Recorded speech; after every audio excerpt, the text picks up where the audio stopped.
তীব্র গরমে অতিষ্ঠ জনজীবন। চাতক পাখির মতো একটু সবুজ আশ্রয়ের খোঁজে অস্থির নগরবাসী। নগরপিতারাও খুঁজছেন গাছ লাগানোর স্থান।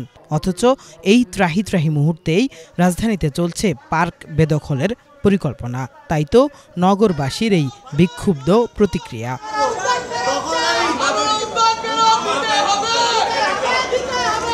মেট্রো রেল নির্মাণ কাজে সাময়িক ব্যবহারের জন্য সিটি কর্পোরেশন থেকে অনুমতি নিয়ে রাজধানীর ফার্মগেটের শহীদ আনোয়ার উদ্যানে এবার মার্কেট তৈরির পরিকল্পনা করছে মেট্রো রেলের নিয়ন্ত্রক প্রতিষ্ঠান ডিএমটিসিএল। এই খবর ছড়িয়ে পড়লে শনিবার বিকেলে ফার্মগেটে পার্কটির চত্বরে বিক্ষোভ করে স্থানীয় জনগণ ও পরিবেশবাদীরা।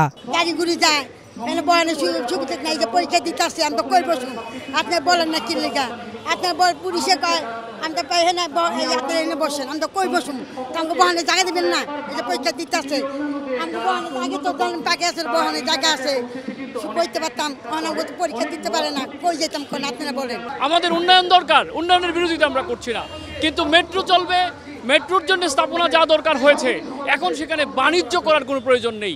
আমরা মনে করি যে এটি একটি জনগণের জন্য তৈরি করা এই মেট্রো প্রকল্প, সেটি ব্যবসা করার জন্য নয়।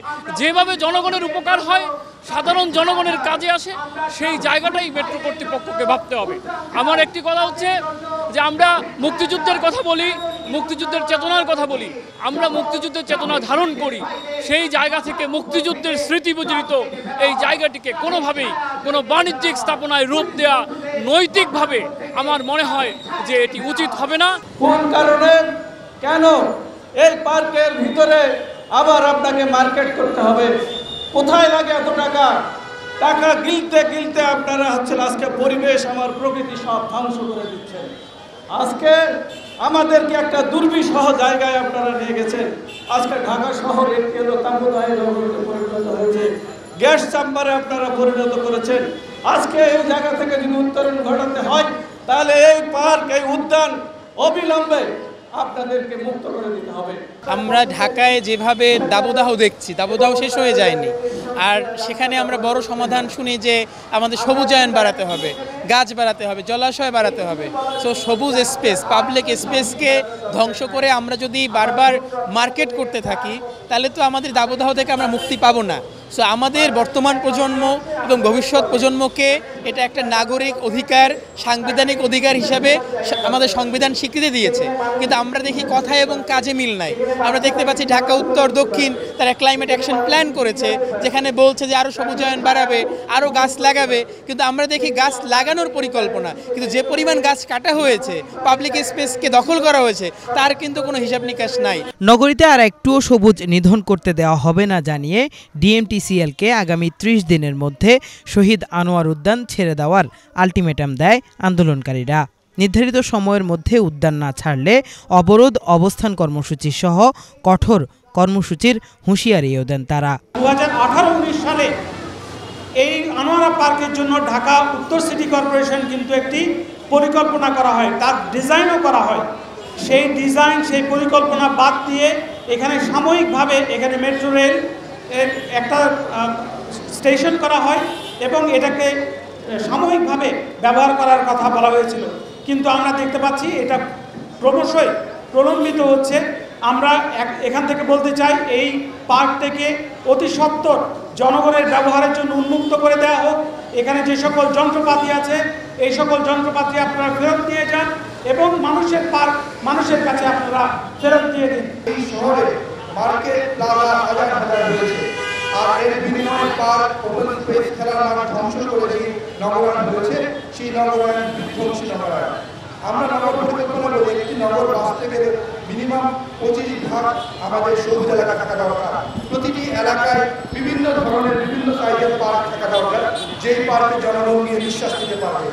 এত বড় ফার্মগেটের মতো জায়গায়, জনবহুল জায়গায়, যেখানে আমাদের নিঃশ্বাস ফেলার জায়গা নেই, আমাদের কোথাও বসবার জায়গা নেই, সেখানে এই প্লাজা নির্মাণের সিদ্ধান্ত আত্মঘাতী, জনগণের যে স্বার্থের সাথে প্রতারণা। এবং আমাদের যে উত্তরের মেয়র, তিনি বলেছিলেন এখানে প্লাজা হবে না, এখানে পার্কই থাকবে।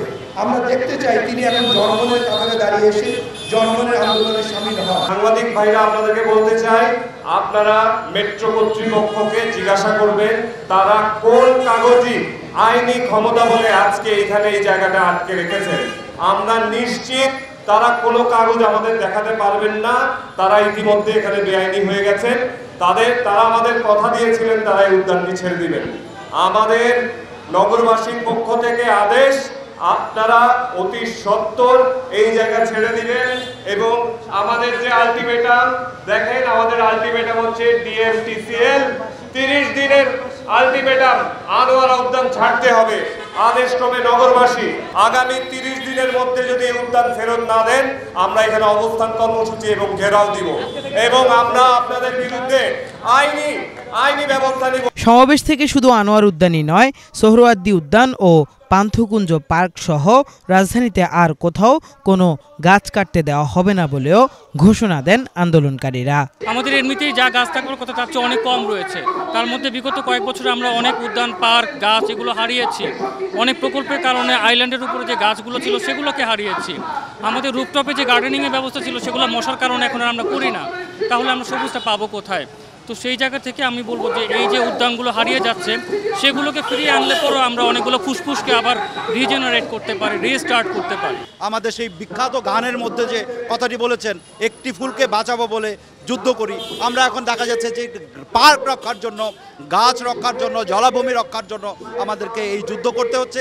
এই যুদ্ধ চলবে যারা এই রকম শপিং মলের পক্ষে কিংবা পরিবেশকে নষ্ট করে ব্যবসার পক্ষে, আমরা তাদের বিপক্ষে।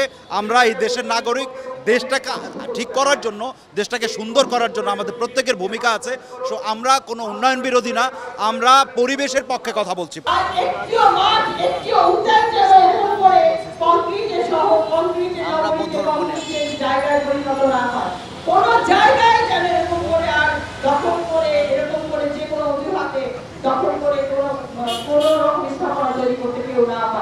আমরা ছোট ছোট বিন্দু থেকে একেবারে সিন্ধু সমুদ্রেতে তৈরি হয়ে গিয়ে যেন আমরা দাঁড়ালেই সবাই বুঝতে পারে যে এখানে আর কোনো ব্যভিচার চলবে না, এখানে আর কোনো দখলদারি চলবে না।